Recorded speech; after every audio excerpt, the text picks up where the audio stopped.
Welcome to Living Earth Farm. Today we're going to go into pressure canning. So I'm going to talk through quickly just some of the basics about pressure canning, what it is not, what you can and can't do with it, and a little bit of what the equipment looks like if you've never seen the equipment before. So we'll start off, there's two different types of canning, pressure canning and water bath canning. So water bath canning is exactly what it sounds like. You boil the water till it's boiling. Once you have boiling water, that heat and everything else will seal the jar lids, which are these right here, seal the jar lids to this mason jar. So I made that little clicky noise. That clicky noise is the actual lid itself. Let me unscrew this mason jar here. So for anyone who's really unfamiliar with canning, you've got the basic jar here. You have your ring, and then you have the lid itself, and the lid has this little bubble. I don't know if I can get it in the camera very well. It's got a bubble, and that's what made the clicky noise. So this right here, this ring is what seals to the top of the jar, and that makes your food safe to store in a pantry versus in your refrigerator. What I love about canning, number one, I am in control of what ingredients go into that can. So when I'm making diced tomatoes, if I'm canning up diced tomatoes or beans, you name it, I'm in control of how much salt goes in there. I'm in control of any preservatives, of any flavorings or seasonings, things like that. That's one of the biggest reasons why I love canning. Also, same thing if you've got a bunch of produce outside, one of the best ways to store that is by canning it. Depending on what the produce is, of course, canning can be a saver for your fridge and your freezer. And then if you ever lose power, at least you have jars of food in your pantry that you can eat.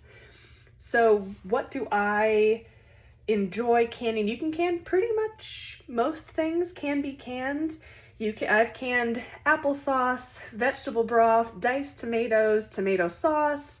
What else have I canned? I've canned lots of beans. I can all of my own beans as well. You name it, you can most likely can it. So something else that's convenient you can Google it, you can go on blog posts, but a lot of times your equipment, like this big box here for my pressure canner, came with its own, not only instructions, like this tells you how to use, this booklet right here tells you how to use the pressure canner, but further in, it gives me recipes as well. Like I just opened up to a page where I can okra and green peas and sweet potato and hot peppers and sweet peppers. So you can see where if you're an avid gardener, that's amazing that you can can all of that stuff and not have to worry about putting it in the fridge or freezer, especially if you wind up with a bumper crop of something. So the sky's the limit with what you can or cannot can. So I talked a little bit about water bath canning. The fundamentals are essentially the same. Both canners, pressure canner and water bath canner, require water. Water bath canner can only get hot enough so the water boils. Pressure canner, the idea is it's a pressurized lid, so the water can get hotter, which will then kill off more of the potential bacteria in the jar. So there are two different types of canning, both require water. I'm talking today a little more specific to pressure canning. For me, I started with water bath canning. When I first started canning, it seemed there was less barriers to entry. The equipment's not as expensive. It was just a little bit easier for me to do. And then eventually made my way into pressure canning. Honestly, I was super scared the first few times I pressure canned. I was convinced my pressure canner was going to blow up. I don't know why I thought that was going to happen. I will say I have been pressure canning now for more years than I can count, maybe 4 or 5 years, and my pressure canner, knock on wood, has not blown up. So do not be afraid if you follow the directions and do what you're supposed to. Your food will be safe. You will not have botulism. You will not get botulism. Your pressure canner will not blow up. All of these things that maybe have put fear in you about why you should or should not can, it's gonna be okay if you follow directions. So from here, let's talk a little bit more about pressure canner. So there are different size pressure canners, and pressure canners are different based on the type of stove that you have. So I have, okay, let me flip. Okay, so this is the type of stove that I have. It is an electric stove. It's got these raised coils here. So what that means is I was limited on the kind of pressure canner that I could use. So this, so you can see it better now, is my pressure canner. 23 quarts. The important piece for me was that it was this induction. So I can use it on all the different, I can use this on a lot of things, but specifically on this type of stove. They make all different, there's lots of different brands out there. I have been canning with a Presto canner for a very long time. I like it a lot. And I would say worth looking into. When I upgraded, so they make different size pressure canners. I started off with a 16 quart. So what the 16 quart, this is what it looks like. The 16 quart was actually shorter, not that much shorter, but it was shorter. And I could only do, it actually tells you right up here, how much you can. So I can get 10 pint jars in this 23 quart pressure canner. Before, with a 16 quart, I could only get 10 pint jars. So how do I fit 20 in here? Hold on, let me take the lid off so you can see what it looks like. Do not mind my beautiful, this thing has been through a lot. So I will put some empty jars in here. So I'll put one jar, and I've got plenty of space. So what I wind up doing is stacking my pint jars on top of each other, and the lid fits on perfect. So the bottom layer has 10, the next layer also has 10. I found that to be extremely helpful for me. So if I decide to only can 10 jars, that's great. But if I need to can 20 jars, I've got the opportunity to can 20 jars in here. So I love that. Let me talk through, so if you're just starting out canning, you can absolutely get a 16 quart. I think they may even make them smaller if you wanted to go smaller. So completely up to you and what you're looking for. I started with a 16, actually wound up when I upgraded to this 23, I sold my 16 on Facebook Marketplace. So it was a steal for someone to get it used like that. So that's an option for you too. So I have the camera turned around this way. Let me show you some of the materials that I use to do my pressure canning. So let me come over here. So this is typically, if I'm canning, beans are my favorite thing to can. This is a 1/2 gallon mason jar full of pinto beans. I do have like the date and how much like weight this is on here. This one in particular is pressure. I vacuum sealed this shut. It is an older can of beans. I do have it pulled out because I'm going to can it up here soon.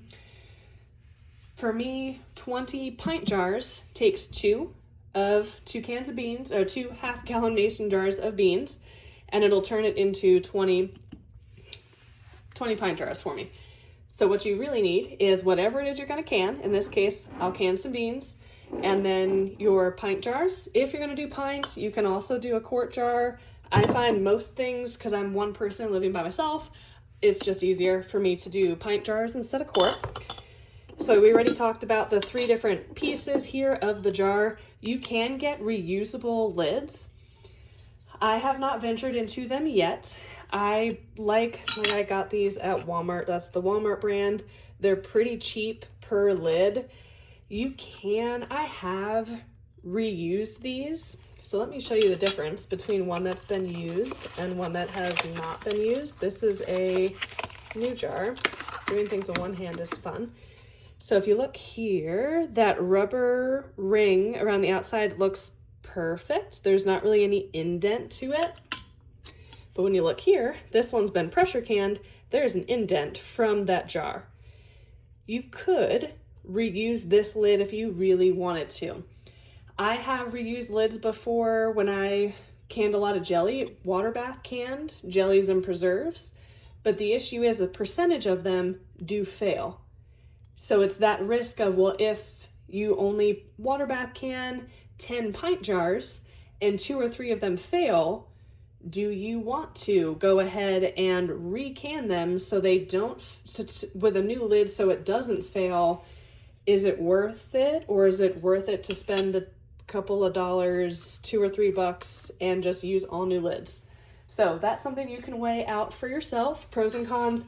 I have never reused a lid like this pressure canning, so I can't speak to how, like, what the fail rate is for me. I've only done that with water bath canning.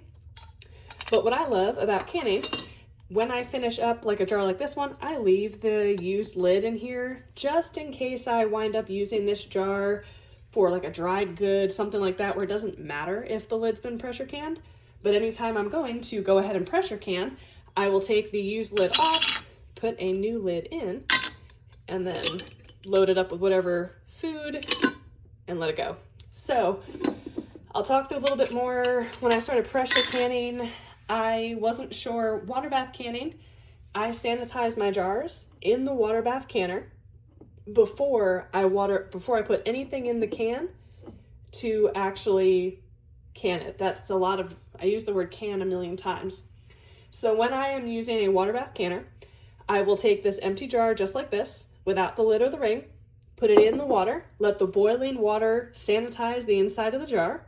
Then I will pull this nice hot, it'll be hot at that point, nice hot jar out of the canner, fill it with whatever it is, jelly, whatever it might be, put the lid on, and then put it back in the water bath canner so it seals. I don't really do that with my pressure canner, so anytime I finish a jar like this one, I go ahead and run them through my dishwasher, nice and hot, and that's, to me, that's another method of sanitization. So that's what I use for my pressure canner. I don't stress out about re-sanitizing each and every one of these. Now, granted, if I had some dried goods in here, I'm not just gonna dump the dried goods out and can with this. I would dump the dried goods out, run it through the dishwasher, and then have it be good enough to can with. So that's a quick down and dirty on this right here, your basic setup for pressure canning. So I'm gonna walk through the pressure canner itself. So the pressure canner itself came to me. This was not attached. I had to attach it myself, which is really not hard. This right here is also important. Don't mind, there's some stuff on that. This blocks that for you. And there is a way to line it up here. You'll see it tells you where to put the arrows, and then you can, it's taking me a second, close the lid. So now the lid is closed. If this was on and had water in it, it would start to steam eventually. Once it steams for a couple of minutes, you go ahead and put this on top, and this is how it builds the pressure. From here to build pressure, you'll see the little gauge. Well, before the gauge goes up, this back here, I don't think I can grab it. This pops up when it's pressurized. There we go, I got it. So if this were pressurized, this would be up, which is great. And then from there, it would start to build on your gauge. How do you know what your gauge should be? It depends on what it is you're canning and what your elevation is. And the recipe book that came with this canner tells me all of that information, so I don't have to guess or worry about it. Now, how do I control this pressure? How I control the pressure is, you can see back here, by controlling the heat. So I usually keep it on high, I'll set the burner to high, and as it starts to climb up, when I'm doing beans, I need mine set to 11 pounds of pressure. Once we get to about 10, pushing 11, that's when I back the heat off. In this case, I put it on my hot burner, which is the front one, and then I set it to low back here because I know my stove very well. It will take a little bit of experimenting to see what setting you need to set your burner to keep the pressure wherever it is you need it. You definitely do not want it to go too low. So if you're playing around with the pressure, you don't want the pressure, if you need it to be at 10, you don't want the pressure to actually be at 5, because then you're not hot enough. You are not actually pressurizing and sanitizing the contents of the jar. Now that I'm thinking this through, I will do a YouTube video at some point as I'm pressure canning, so you can actually see what some of this looks like in action, but I wanted to first talk through just the equipment piece so it's not an extremely long video for everybody. When you're canning, and I probably could do a whole video just on canning beans by itself. So something else very important to use when everything is done, pressure is up, you've finished the time. So in the case of beans, it takes 75 minutes at whatever pounds of pressure based on your altitude to can those beans. So I usually set a kitchen timer for 75 minutes. Once the 75 minutes are over, you have to remove this from the heat. So in this case, if I had it on this burner cooking, I would just shift it to the back burner that's not hot, and it slowly will naturally depressurize. Once it's done depressurizing and this falls back down where it is right now, you can take this off, you can take your lid off, and you can get your jars in and out of the canner. To take your jars in and out safely, this is the tool you want to use. It opens like this, and I'll actually show you on a jar here. So I pressure canned chickpeas yesterday. They look so beautiful. So what this does is this just fits right over the top, and then you close the top with your hand, and oops, they're a little stuck too. That was a bad example. Let me come over to this one here. Comes right over the top, close it with your hands, and you can pick it up and move it wherever you want, because these jars, when they're coming out of that canner, are going to be way too hot to touch, extremely hot to touch. From there, I like to leave mine and let them sit.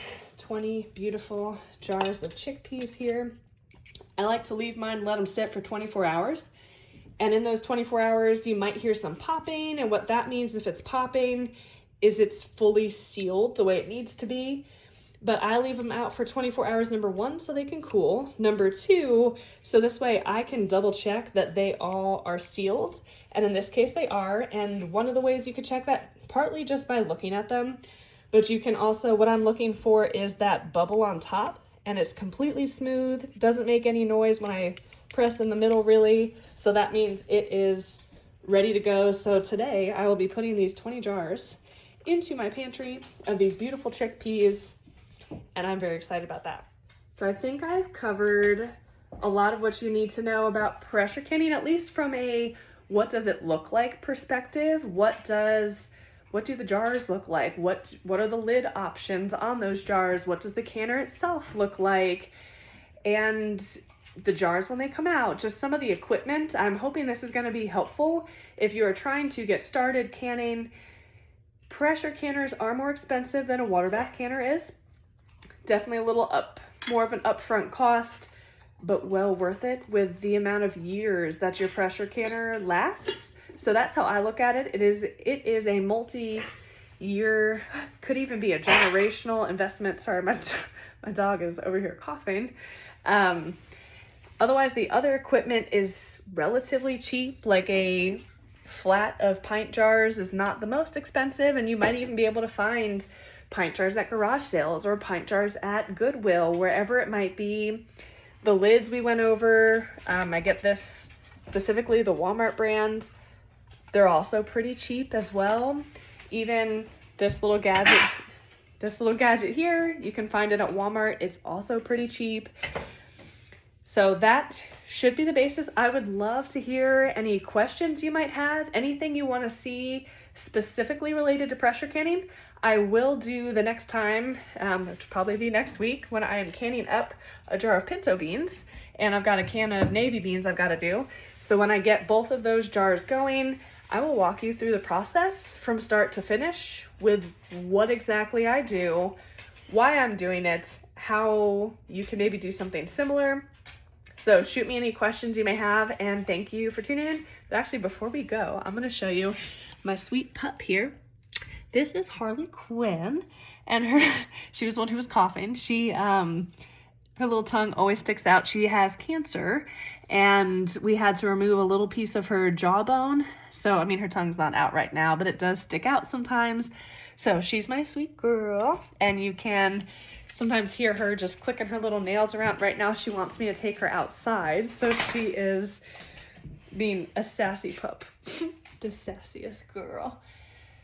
So that's Harley Quinn. I'm glad you guys got to meet her, and stay tuned for the next episode.